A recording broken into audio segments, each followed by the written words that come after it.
When he moved into the apartment, the landlord told him something strange on the very first day. No one lives above you. And at first it sounded meaningless, just random information from an old man who talked too much, because the building only had 3 floors and his apartment was on the top one. So obviously no one could possibly live above him. But the first night, at exactly 1:13 a.m., he heard footsteps directly over his ceiling, slow, heavy, deliberate footsteps moving from one side of the apartment to the other. And he froze in bed, listening carefully, confused because there shouldn't have been any apartment above him at all. And after a few minutes, the sound stopped, leaving behind a silence so deep it felt unnatural. And the next morning, he convinced himself he must have imagined it. Maybe pipes, maybe the old building settling. But the second night, the footsteps returned, louder this time, pacing back and forth above him for nearly an hour.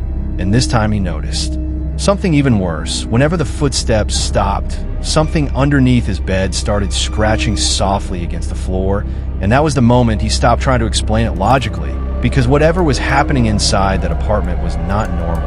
And over the following nights, the sounds became more aggressive, footsteps running overhead at impossible hours, loud, dragging noises above the ceiling, whispers echoing faintly through the vents late at night. And every morning, the landlord looked more nervous whenever he asked questions, always avoiding eye contact, always changing the subject, until finally one evening the old man quietly admitted something disturbing. Years ago, there had been another apartment above his, a hidden 4th floor that no longer officially existed after a fire destroyed part of the building decades earlier. And according to him, the entire floor had been sealed shut permanently.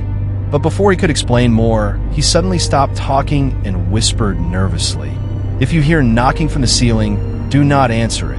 And then he walked away without another word. And that night, for the first time, the knocking came, 3 slow knocks directly above his bed, followed by complete silence.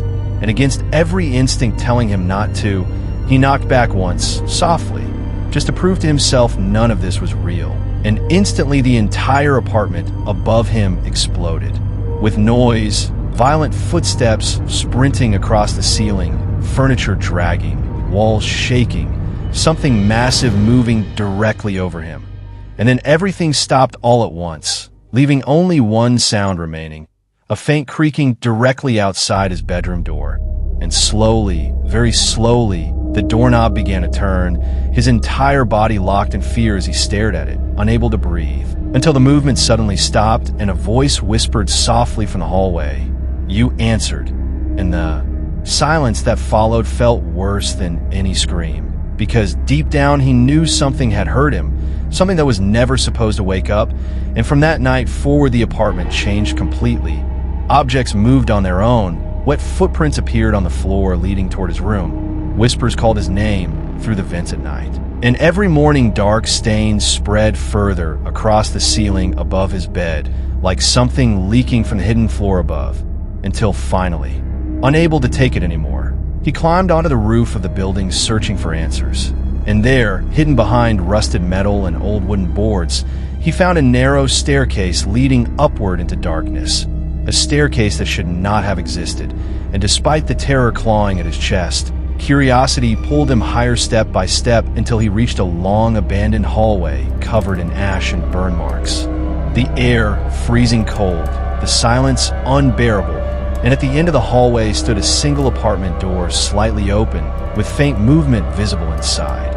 And before he could stop himself, he stepped closer, slowly pushing the door open just enough to look inside.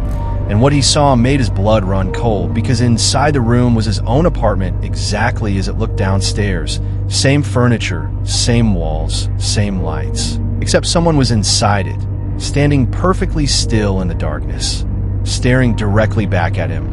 And after several horrifying seconds, the figure slowly smiled, raising one hand toward the ceiling above its head.